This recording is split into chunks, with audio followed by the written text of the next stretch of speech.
Alright, let's talk cardio. Alright, and we're in. So, this week's video, as you've already alluded to, and I'm sure you've already guessed, is about cardio.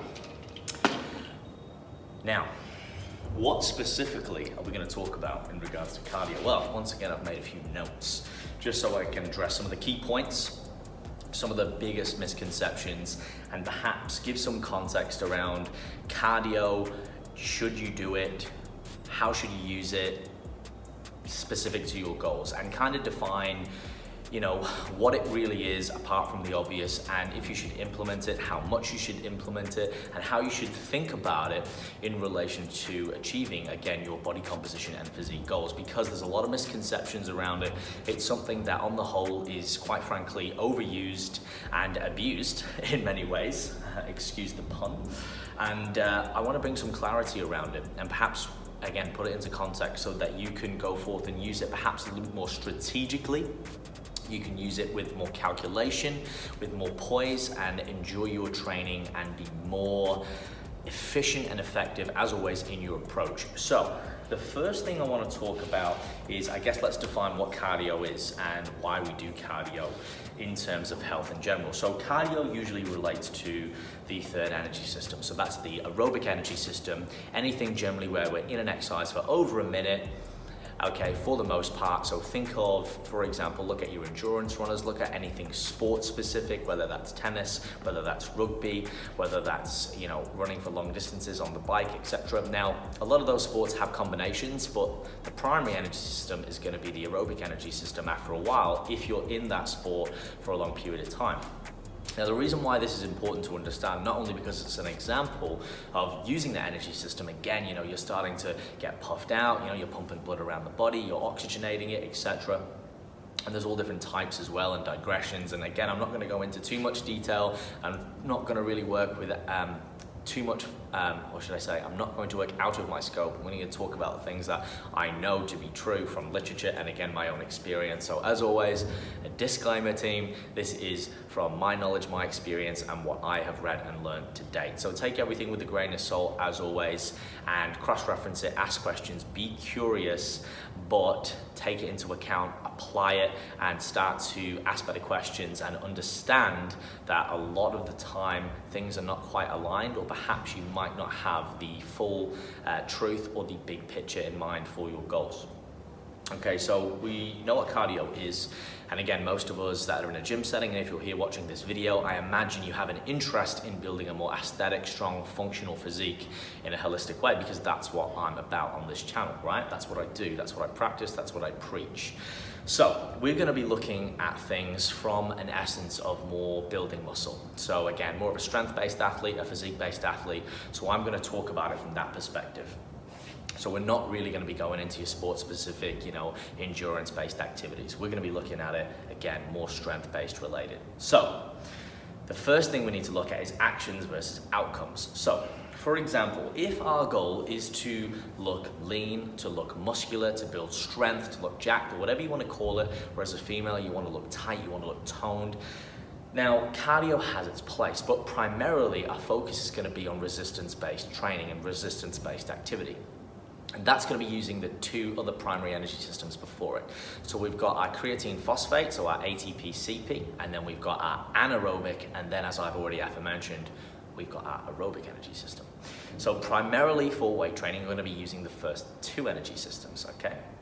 And the reason for that is because we're going to be pushing weights. We're going to be using resistance-based activity to generate force, to produce stress and stimulus on the muscle, so we can therefore get an adaptation, in this case, building more muscle, increasing the cross-sectional size of muscle fibers so we can look more aesthetically pleasing and improve our body composition, because having more lean mass, so lean mass being anything that is not fat tissue, okay, so increasing bone density, ligaments, tendons, and obviously the main element of muscle to look better and feel better and overall create a better sense of health and happiness and energy about ourselves. So most people, when they look at building a better physique, it is a bit of a staple, the norm, and we see this, all the time. I've mentioned this in other videos. People are, they're on the treadmills, they're on the stepper machine, they're doing lots and lots and lots of cardio. They're getting up in the morning, they're doing fasted cardio. That's a video for another time. And they're sometimes in multiple times a day doing cardio. But when we look at their main goal and we define it, their main goal is to look more like a strength-based athlete or a physique athlete or build, lean tissue. But they're telling their body to do something different if they're prioritizing a cardiovascular-based activity. And the reason why they're doing that is because, again, the law of adaptation, what we do the most of is going to take precedence in terms of adaptation. So if we tell the body, hey, we're going to do lots of cardio, the body's going to adapt in such a way. Now, it doesn't mean that you can't build an aesthetic or muscular physique if you do cardio, but if that's where you're spending most of your time and your energy, then you're going to end up looking more like, depending on nutrition, again, and how intense you train, like a cardiovascular-based athlete. So, the first thing we've got to do is look at what is our goal, and we've got to define the goal.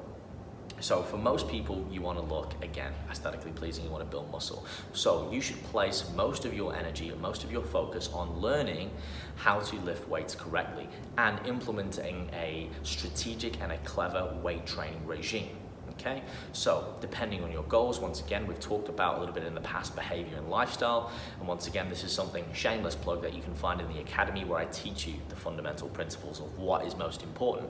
And when we look at training, we look at behavior and lifestyle as always, and that relates to, how many days can you commit to the gym, what exercises can you do, etc., etc., etc., so on and so forth. So it's what can you adhere to? So let's say, for example, it's 4 days in the gym, 4 days of weight training, 1 hour sessions, 45 minutes, 1 hour sessions. You want to obviously be splitting that up, and then you're looking at volume, frequency, and intensity. And again, I'm not going to go into this in this video, that's videos for another time, but that pretty much relates to how much volume, so how much tonnage you're putting through your body each week, how much you're lifting, the intensities, how hard, so how much in each exercise are you lifting, like close to your 1 rep maximum, and then also your frequency is how often you're training each muscle group, etc. And there's obviously recommendations and considerations around that. So for most people, we generally want to be not training one muscle group once a week. We want to be looking at the 2 to 3 times a week frequency. And for someone who's a beginner, that might be doing lower and upper body splits. It might even be doing full body splits in the beginning because you're still very new, and you can improve that capacity and that adaptation in the early stages as a beginner because you've got a lot more room to grow. So defining what the goal is and prioritizing that. Now, if you are someone who, again, has a body composition which is, very overweight, borderline obese, so, body fat percentiles above, 25, 30% plus, as a male or female, obviously females being a little bit higher on the ratio scale, you probably want to lose a bit of weight first before you put your joints under any sort of physical stress. And this is also a little issue when people want to go into cardiovascular sports. If you're very overweight and you think about doing something like running and you think about the impact on the joints, and that's going to be magnetized because of the actual weight on your frame and your joints, and you don't have the muscle or the ligaments to facilitate that strength anyway.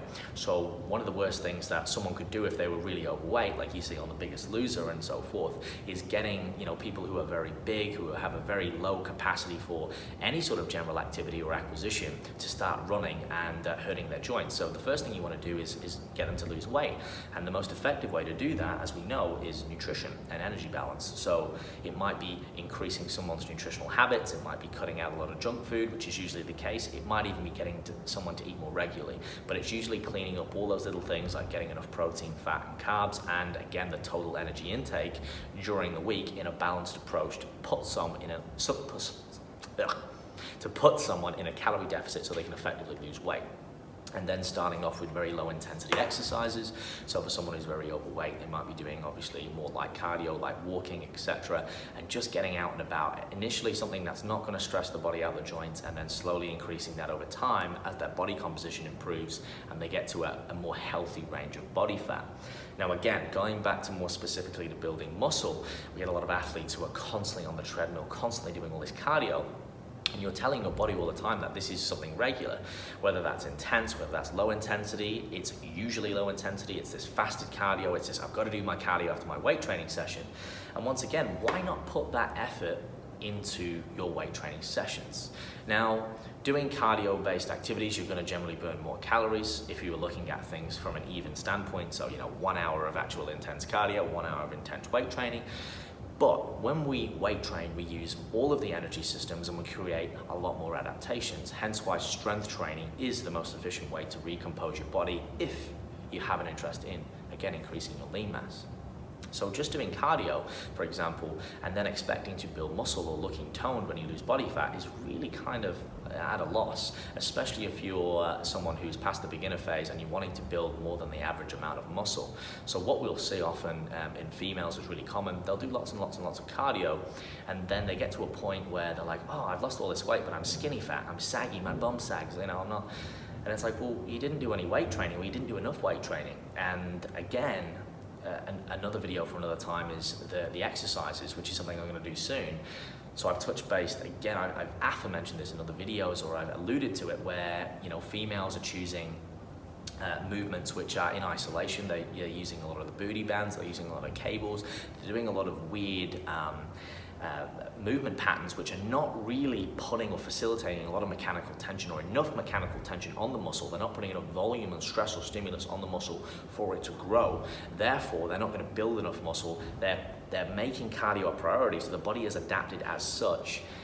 Let's face it, their nutrition's not even on point either. Don't even get me started on sleep, and therefore they look like a deflated balloon. This also happens to guys in a different way. Now, obviously, as males, we have more testosterone. Our ability to build muscle is greater. So usually we see guys who are kind of, again, they're quite flat looking. They might not have a good body composition, again, from multiple or multitudes of things, but they're on the cardio machines all the time. They're not eating enough calories. They're often in this sort of binge cut, or they're just starving themselves. They're not giving their body a chance to replenish their glycogen stores or be in a bit of what we call a calorie surplus for building muscle. And again, they're doing all this cardio, which kind of defeats the purpose. It's like, well, if you want to be a strength-based athlete, as long as you're not overweight and you're happy with your body composition, then perhaps you don't need to focus on losing fat. And certainly don't try and do two things at once, because once you're past that beginner phase, you're not going to build copious amounts of muscle and lose copious amounts of fat. If that was the case, most people would be walking around shredded. And don't look at your favorite Instagram model for the most part, because 9 times out of 10, they're going to be taking performance enhancing substances. They're going to be using a lot of editing as well, and perhaps they're not truthful about their body composition. Now, I always use myself as an example here, because I post nowadays these nice images, and if you follow me closely on social media, you'll see the state of my physique. Now, I look a lot leaner than what I am, and that's not any trickery or anything like that. And I even post pictures that have been when I was in comp prep, and I'm completely open about that, but I want to draw people in and actually educate them. However, the more muscle you build, and I've said this before, the leaner or the more muscular you're going to appear, which sounds very simple and it's obvious. So if you focus on building muscle, you stay in a slow calorie surplus, you don't go onto the extremities of seafood diet, or you don't go, I'm just going to go all out and put as much weight as I can on for 6 weeks and then do a cut for 4 weeks, or I'm not going to go all out for a year and then cut for 12 months, because that's an extreme approach. You can only gain so much muscle mass at a time. Now, yes, in the beginner phase, you can gain that a little bit faster. In the intermediate stage, that slows down, and then when you're very advanced, so you've gained a lot of muscle mass, you've been training intelligently for 12 months to 2 years, you're not going to be able to build as much lean tissue. Most people never get past the intermediate phase, so it's not a problem anyway. They still got a lot of room and a lot of progress to make, and we can look at one's physique, genetics aside, and tell whether they've been training intelligently based on the development of one's physique, their movement patterns, and usually their strength or power to weight ratio as well, amongst other things. So we've got to think about, again, the priority of the actions and the outcomes, and making sure that it's aligned with our goal. So again, not doing things that are incongruent to your actual goal, or making things harder than you need, and this whole bullshit of, well, I need to do cardio for my heart health. Well, that's a load of shit, because if you're training intelligently and you're using big compound movements, again, which are using all the energy systems, you're not overweight, you're eating a good balanced nutritional diet, which is coming mainly sourced from whole foods, okay? You've got your essential fatty acids, etc. And I'm not going to go into too much depth in this video, because there's other videos for that I may have done. You're not going to have bad heart health, okay? You're going to have good heart health. You might not be able to run a marathon, but that's not what you've trained for. And the prerequisites for health is not to be able to run a marathon. That is not necessarily, oh, you can't run a marathon, you're fucking unhealthy. No, that's not the goal. You're unhealthy if you can't get up a flight of stairs and you're puffing, then there's probably a race for some concern. But if that is you, let's look at your body composition, let's look at your nutritional habits and your sleep, and we might find that the answers are quite obvious there. Anyway, on to my next couple of points. Sports specific, we've addressed this slightly. Again, if you are a cardiovascular based athlete, train like one. If you are a cyclist, cycle more, right? If you're a strength-based athlete, lift more strength, do more strength-based activities using the big compound movements. Again, they are your meat and potatoes, your squat, your hip hinge, your deadlift, your presses, your pulls. Those are your main variants. They are your bread and butter. And then paired with other compound exercises and isolations, again, more based for an aesthetic purpose, and then to fix any muscular imbalances, etc.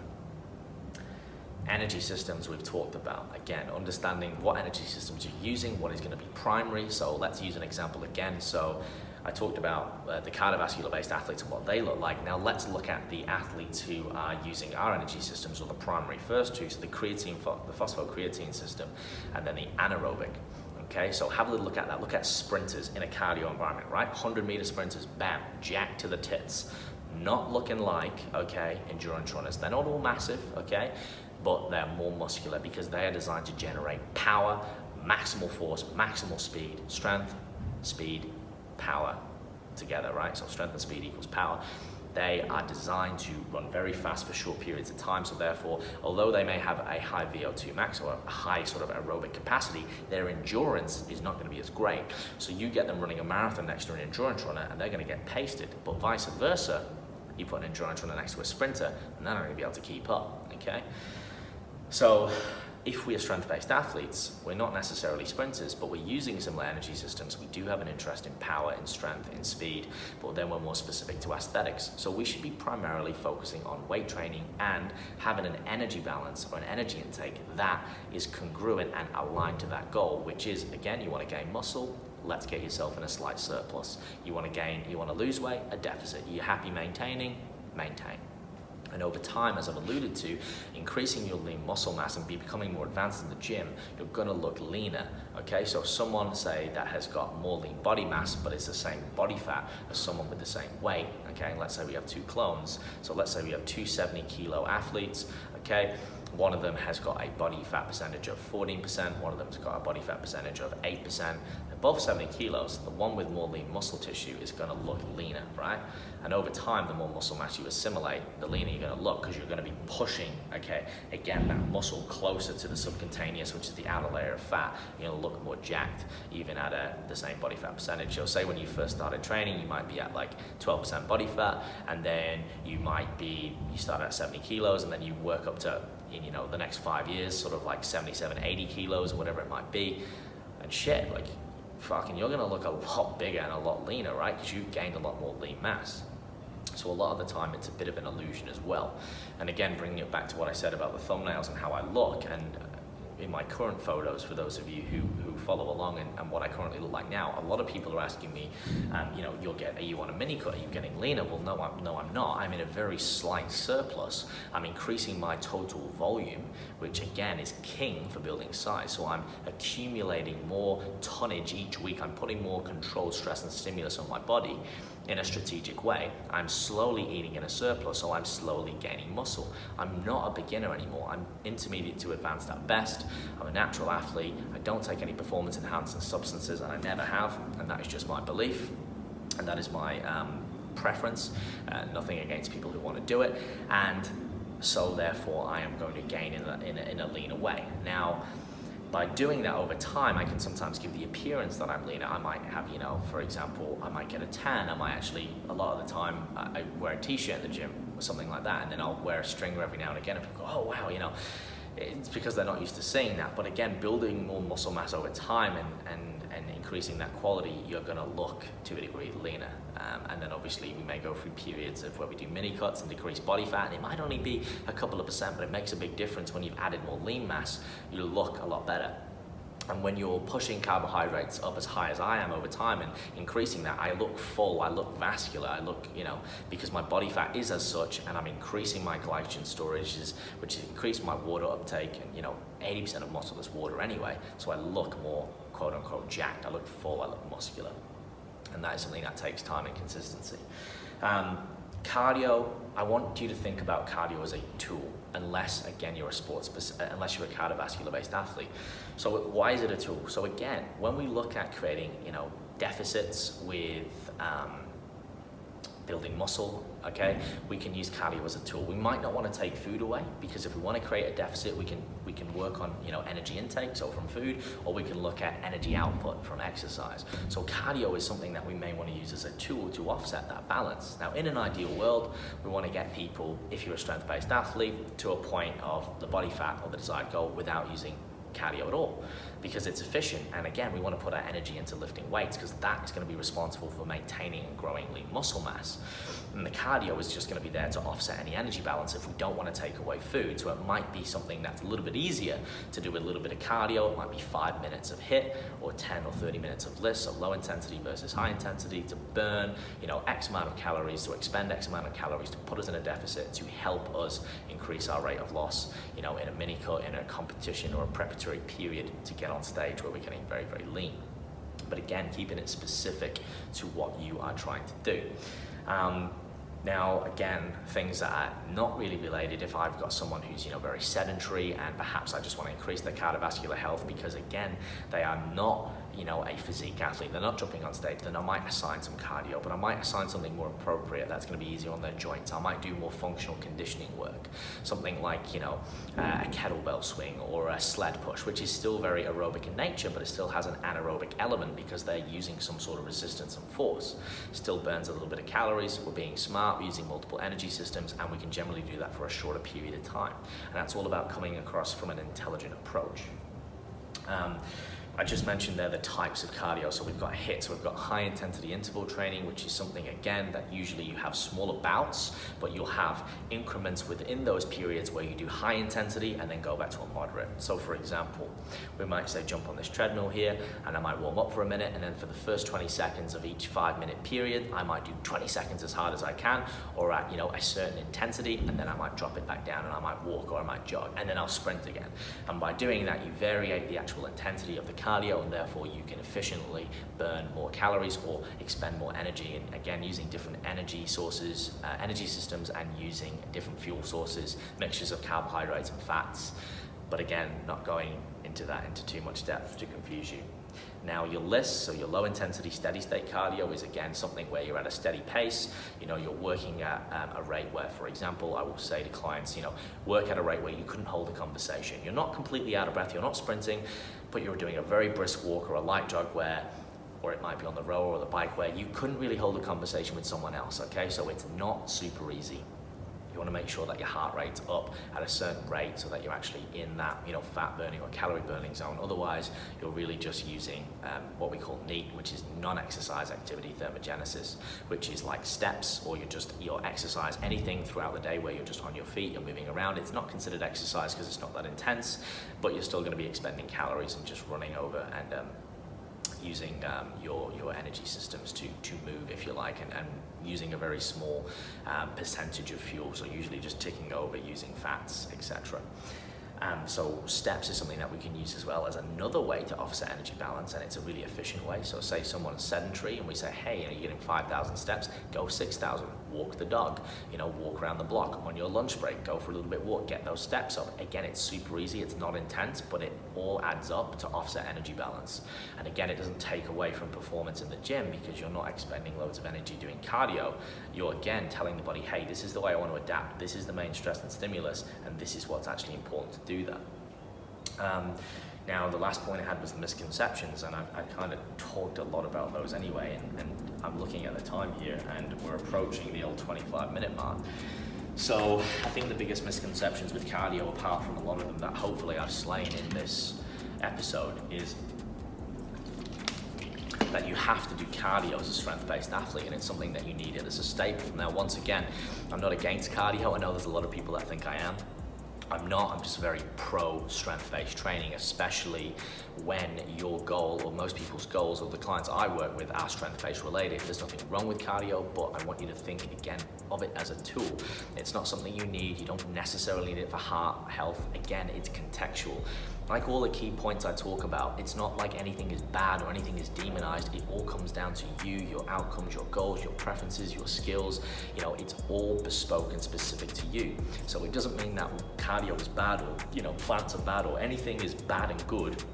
It's It's all about looking at things from a holistic point of view and looking at what are your goals and then making that tailored and aligned with those and training intelligently. So putting the priority, putting the energy, giving the fucks, all right, giving the fucks where they need to go, not on things that are out of your control or have very little carryover to your results.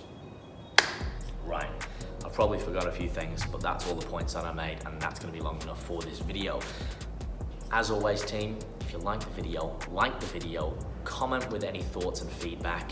Always feel free to contribute positively. Subscribe, obviously, for more, for weekly videos and vlogs, and also make sure you check out the podcast videos too. Once again, the Academy is live. Head over to fearlesstrainingunited.com to find out more about that. And as always, in the meantime, until next week, you've guessed it, stay fearless.